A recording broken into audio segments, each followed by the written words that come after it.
The nation has never seen such a mighty movement, a modern-day incarnation of what my father called the coalition of conscience. They gave permission.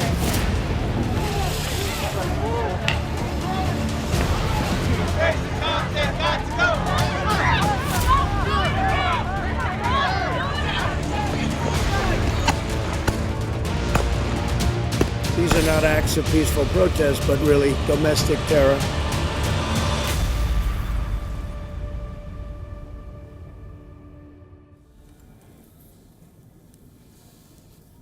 Unrest is a facet of every election in the world, but the level of election season violence that we are seeing in America now is extraordinary. Something like this has not been seen since the street clashes of 1968.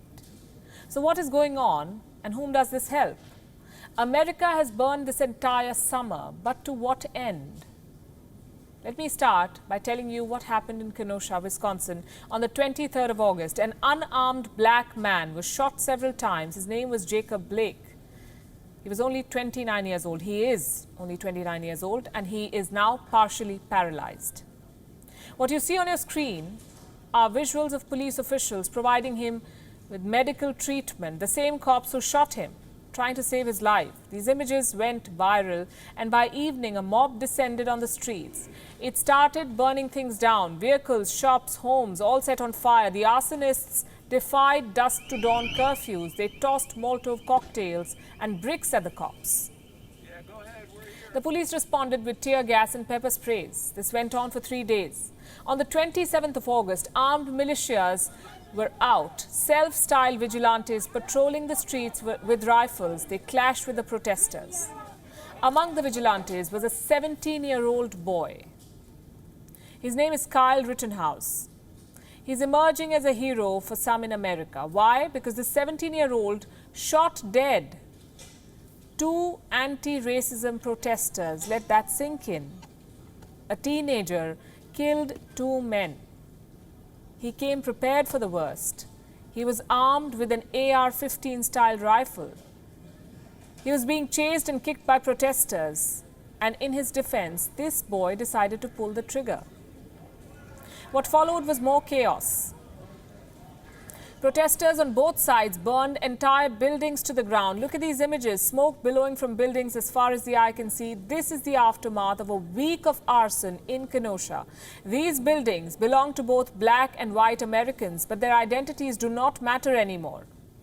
And this is not just a story of Kenosha anymore. This fire is spreading across America. In Denver, armed protesters are rallying on the streets. In Los Angeles, huge crowds are gathering every night in complete defiance of social distancing. In Portland, too, the crowds are swelling. The violence has not died down. And in Washington, D.C., the protests have turned entirely political. Leading them are the Democrats, inciting sentiments, fueling unrest. Listen to this. Road ahead. It is not going to be easy. But if we work together to challenge every instinct our nation has to return to the status quo and combine the wisdom of longtime warriors for justice with the creative energy of the young leaders today, we have an opportunity to make history right here and right now. So thank you so much for inviting me to celebrate with you. Let's march on in the name of our ancestors and in the name of our children and grandchildren. March on in the name of our children, says Kamala Harris. Her party is conducting its election campaign digitally. The Democrats are addressing the people from the safety of their homes, but they want the protesters to keep marching on.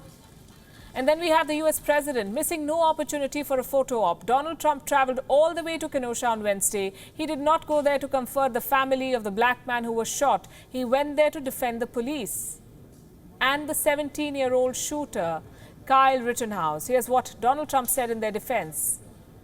And I'm quoting, "People choke just like in a golf tournament." They choke just like in a golf tournament. They miss a 3-foot. You're not comparing it to golf because, of course, that's what the media. I'm saying people choke. People panic. Choke. Yeah. And people are bad people. You have both. You have some bad people, and they choke. You could be a police officer for 15 years, and all of a sudden you're confronted. You've got a quarter of a second to make a decision. If you don't make the decision and you're wrong, you're dead. People choke under those circumstances, and they make a bad decision. People choke. Donald Trump's selective outrage is only pushing America further into chaos. And if you think that's bad, then you must listen to his opponent, Joe Biden. He promises to have a concrete solution to the protests, but he's decided to keep it to himself till the 3rd of November. The president long ago forfeited any moral leadership in this country. He can't stop the violence because for years he's fomented it. You know, he may believe mouthing the words law and order makes him strong, but his failure to call on his own supporters to stop acting as an armed militia in this country shows how weak he is. Does anyone believe there'll be less violence in America if Donald Trump is reelected?